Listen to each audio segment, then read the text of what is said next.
that translated to the safety concerns, which is. I think I mentioned that some of the spaces that I work in now, some of the facilities that we've built and improved over the years are based off my predecessor's wisdom to understand that this community will grow and needs a space to grow into confidently.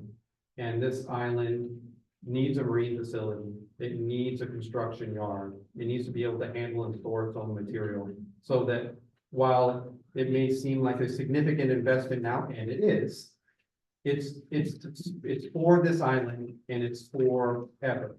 So I'm hoping to find a way to define that space so that this conversation happens now, but it'll never ever need to happen again because we've created that space where this community can be served adequately. Jan? Jan? Hi, I'm Jan Sandberg, and I've lived on this island for most of my life, over 40 years. I know. It's scary, isn't it? But, and I find the roads pretty usable. I'm not seeing a lot of standing water and ditch problems.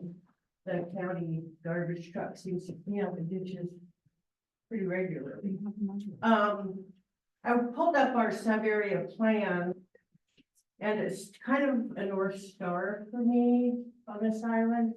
I know a lot of the people who pulled this sub-area plan together, and it was a time of turmoil on this island. And I think that it's important to note this statement of purpose specifically outlines the adaptation of the sub-area plan to protect the quiet rural environment that results from limited activity and a limited transportation network. That's pretty specific. And to ensure that future growth does not exceed the planned capacity of infrastructure and public services. So it's a chicken and the egg situation. Are we building out for this future, or do we meet the current needs as they occur? So what I was hoping I would see today was like a map of the parcels with maybe some sort of drawing of what might be going on there with public works, setbacks, what kind of buffers the neighbors would have, what we'd see driving by, how much of the forest would be removed to make room for, because $1 million is a starting point, okay? You're still gonna have to build a building, you're gonna have to have infrastructure, there's gonna be construction, crews and equipment and congestion, like my neighbor pointed out, for a period of time while you're doing all that. And what does that look like?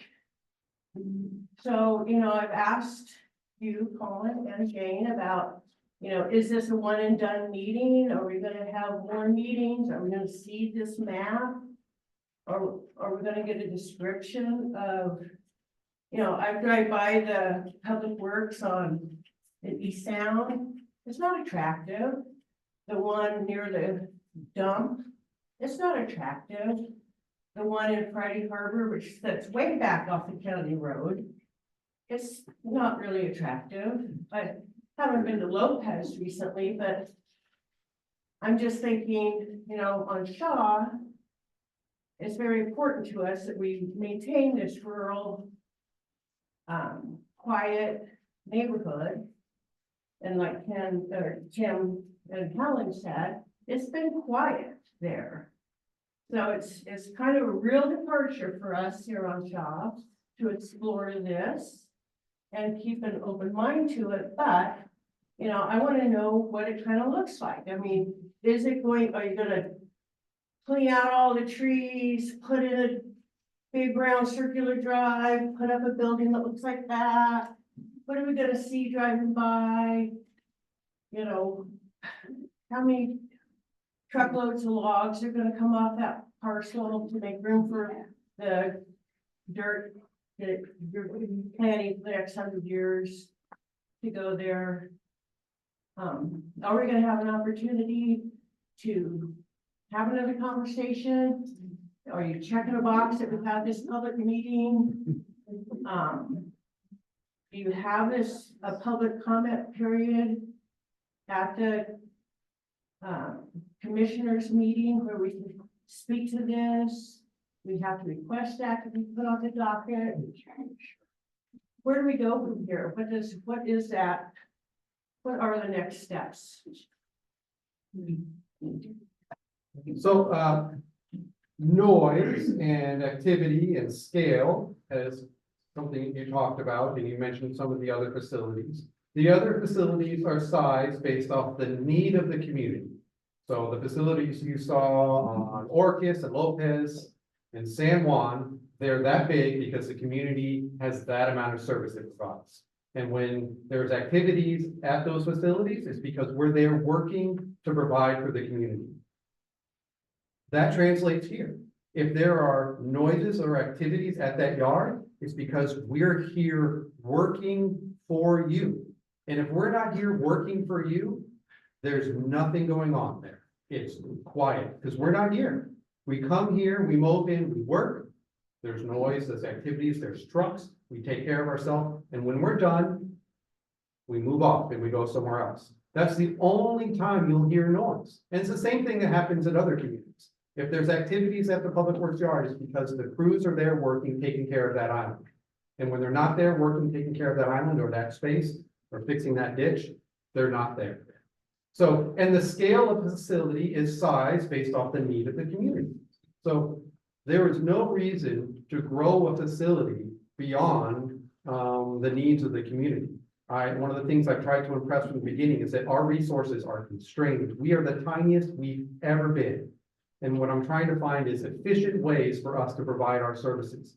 Efficient meaning like we have spaces to mobilize and work out of.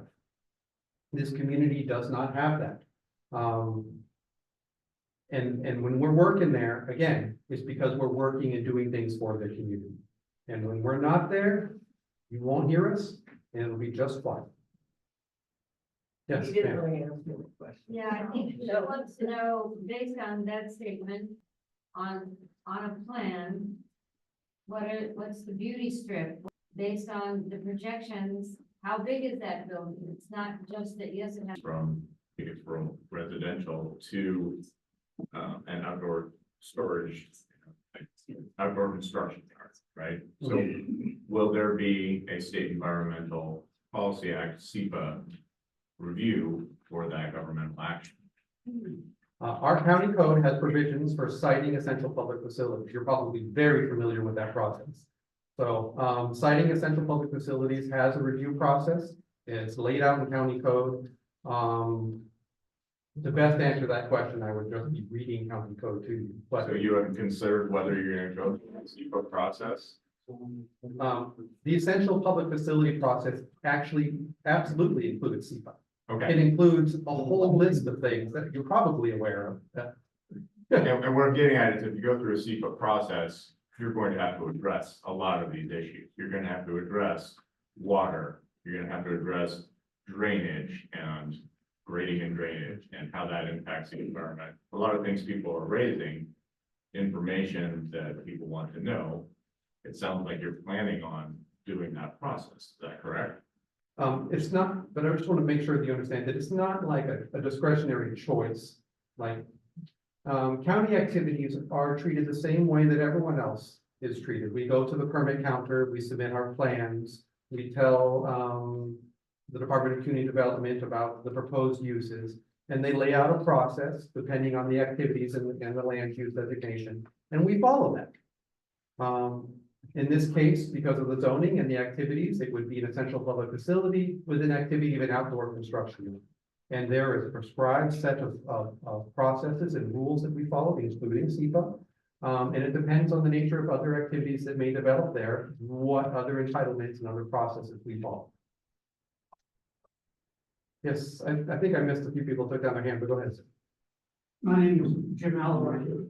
I've got 3 questions that I'd like to ask all of them and 2 comments to make. So the questions are very simple. One, are people intended to live there? Will there be will there be, county workers living there a few nights a week while they continue doing work? Oh, you're the first person to pause in between their questions. I have no, I'm not aware of a need to house employees here for public works. There may be other functions. There've been some times when the ferries don't work and there isn't housing, we've taken county boats and rescue people to get them home. But it's not intended, Well, not intended. There is a studio that we've had initial discussions about parks employees because, to try and get county park coverage, it's difficult to hire a seasonal for 2 days a week. So some limited capacity. So, because then that sort of changes the project a little bit. If you're talking about new houses, people, not that that's good or bad necessarily, but it's different than just this facility. I'm So- sorry, now Colin's out of the way. While that confers, I would say that, kind of to Colin's point, all of our intended uses will be going before the permanent. No, I'm asking now. The two other questions, are you planning to leave here? I've heard this sort of implied in a couple of responses to questions. Is the county planning to move all these road maintenance activities out of this little area here? We have the option to do just that, based off of more discussions with internally with the services we provide and the community. So if you had another facility to go. If we had a space to move Okay, to. but otherwise, this isn't sort of planning, without this new facility, you're not planning to vacate that. No, Okay, and the third is even a simpler question. So this dirt keeps piling up from the ditches? Is it sort of a forever growing mound? I'm just trying to picture it. I don't know whether that's a good or a bad thing, because it's Ain't nothing in my place, but there's nothing across the road. it's sort of like, sort of like the garbage dump that eventually, yes. or does it get moved away, or does it get reused somehow?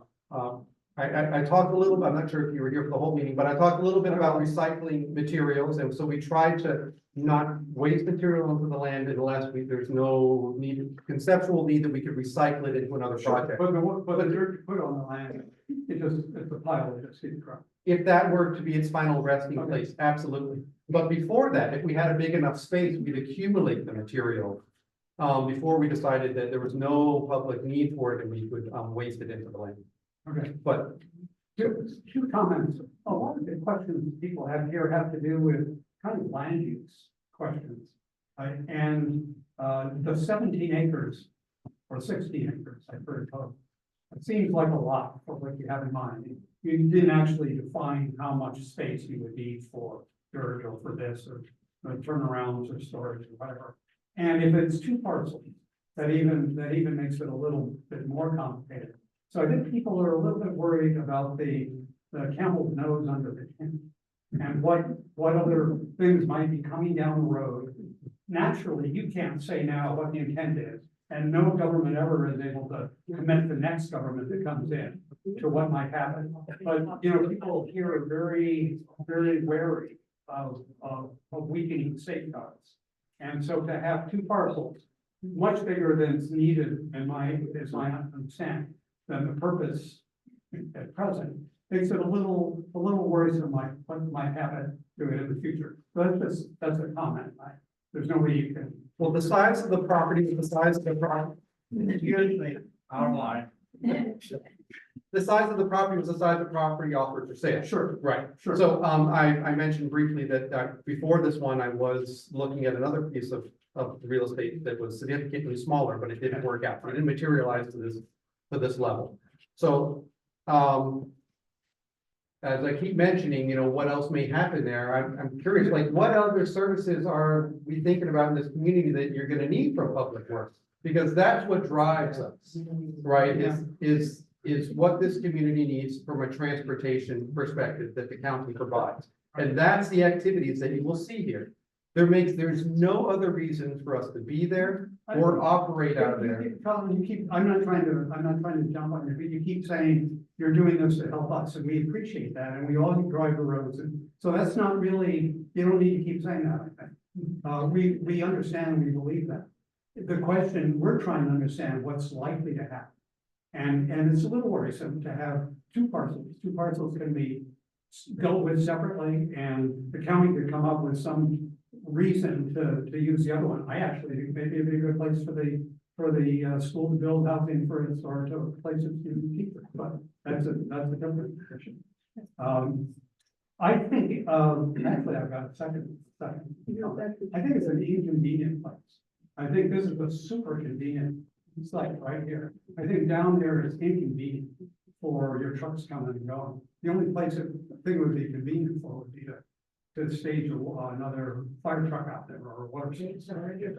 But for getting materials back and forth, for bringing people in and out, for the county park, be building picnic tables out there and bringing them back, it's not convenient to be done on us.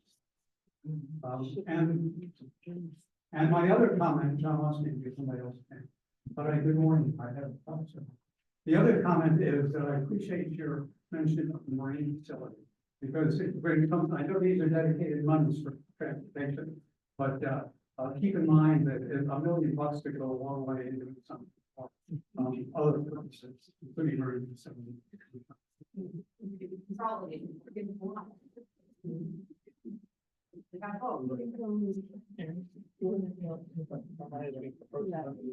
Okay, so it sounds like we've got some questions online, and since we're in our last 10 minutes here, want to make sure that those questions have a chance to be asked. Yeah, we've got one online. This kind of speaks to the due diligence of looking for available property on Shaw. And the question is, was the adjacent 20 acres of raw land that was listed for sale last year half this price considered? That property was not for sale, when we were looking. It is undeveloped, meaning it doesn't have covered storage, it doesn't have water, it doesn't have a bathroom. So I mean, those are the types of things that we would, hope to have as at a facility. And, you know, it wasn't on the market when we were looking, and it doesn't have those amenities. So every property has its own strengths. This particular one, the strengths are that it's already developed and has those amenities. That's it from online. Okay. This gentleman in the back behind Lynn had a question some time ago that. Yes, sir. I will be your neighbor, my name is Zach Crosby. And my question is, you say that all of the facilities existing there, that's all you need. But that's just one lot. Where are you talking about dumping the soils, spoils that come from the ditch, and is that gonna be on the 11 acres behind? Because you'll need to put in a road there, which will be half on my property as well, so. What else, what more infrastructure you need to install? You say everything existing will cover what your needs are, but are you gonna dump the soil on that? The lot that has the buildings? We would look to deposit the material centrally in the northern parcel. So, there is room and space there. There already has been material been deposited there. There's burn pile, there's a cleared area, and we would look to make. Actually. So we might be looking at different things. So you might, I don't discredit what you know, but when I went there, I was looking at a spot that was central in the property, that we're looking to buy. So, and those activities, and including, getting on and off the property, we would look to make sure that those are centrally on the county property and not on your property. So if there are encroachments and this does move forward, we would look to move away from that. The driveway going into that property is an easement road. I'm aware that It's he's not, not, as long as that's what he's talking about. yeah, I would look to not use, shared easement, because there's no need for us to operate with an encumbrance on the property. There's a way to get onto the property, get off the property without using that easement, which you mentioned. So you're gonna change the driveway on and off? If it's Change the necessary, driveways. if it's necessary to not be on a neighbor's property, we should look at that, absolutely. Yeah, because right now is like these guys are saying, the driveway the access driveway to that property is half on Lars's property, half on Zach's property. Wait, is that to the house or to the second part? Or it leaves the county road, that is an easement road. That, belonging to both the Larsons and Zach. and as I understand, the back property is landlocked. It does not have an easement. There's no activities that are being proposed for the southern property. There's enough space for the northern property. And these particulars, which we're talking about, is one of the things the county, if this moves forward, would like to do is engage with the neighbors and find a way to not encumber our neighbors' property by noise or driveways. It's certainly best for both of us not to share those spaces. And we've got time for one last question. Manny, you had your hand up for a while and then, I wanted to, Jan, since we're coming to the end, what is the follow-up after this meeting? Yeah, okay, we have a second meeting. We gotta have more meetings. Yeah. That's number one. Many questions that have not been answered. You know, the roles are still minded guy, and those guys, you don't have a know. There's about 50 years.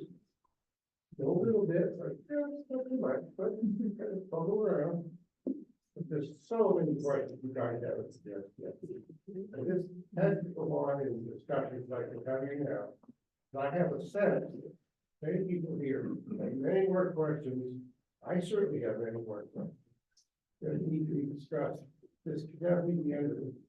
Just cannot be the end of it. This is a big deal. A big deal for Shaw Island. Shaw Island is a little different than Lopez Marcus in San Juan. It's Shaw. There's its own unique needs, its own unique everything. And this is a big deal. You're pulling up. You're bringing trucks from there all the way just about to the end of the island that haven't been using it before. Big deal. Noise, congestion, vehicles. There are many more things that have to be discussed. We think this is the end. But the beginning.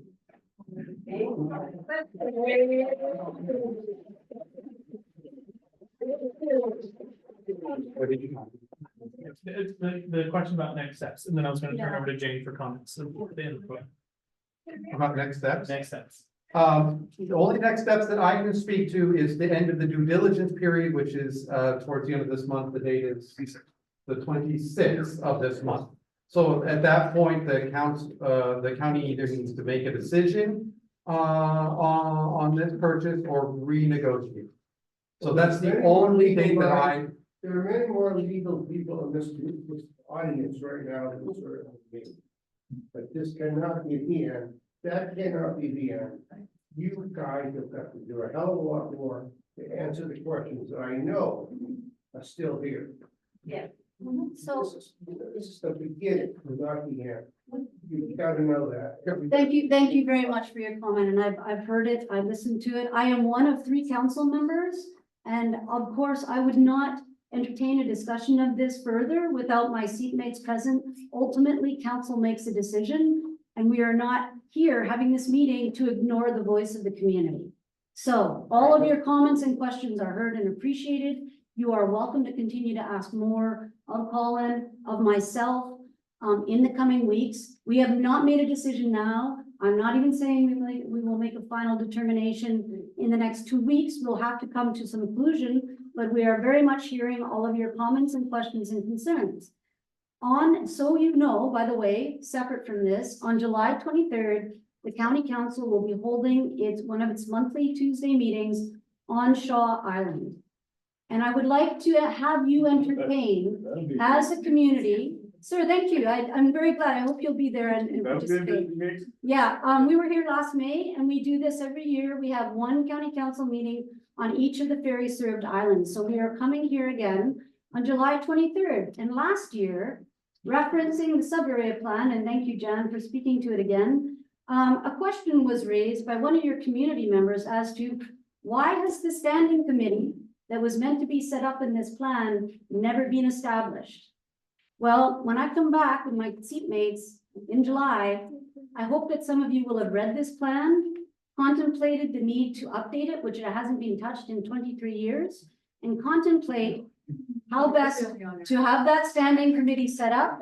Because in my experience as a council person, I am finding it very difficult to have a bridge to have county to Shaw Island conversations, because there is no vehicle through which we can have community conversation, largely because this standing committee was never established. So I think, given that there will be many more future issues that the county will need to discuss with this community in the context of your sub-area plan, that perhaps we should contemplate creating this standing committee so that you can have a governance mechanism that comprises you that can speak with the county. And if you decide you don't want that, then we need to revisit what this plan is proposing. So I really appreciate you all coming today. Thank you for having us here. And we'll see you in July. Just a quick note, if you would like to be signed up for email notifications about next steps here, there's 2 sign-in sheets. Please put down your email legibly so we can loop you in.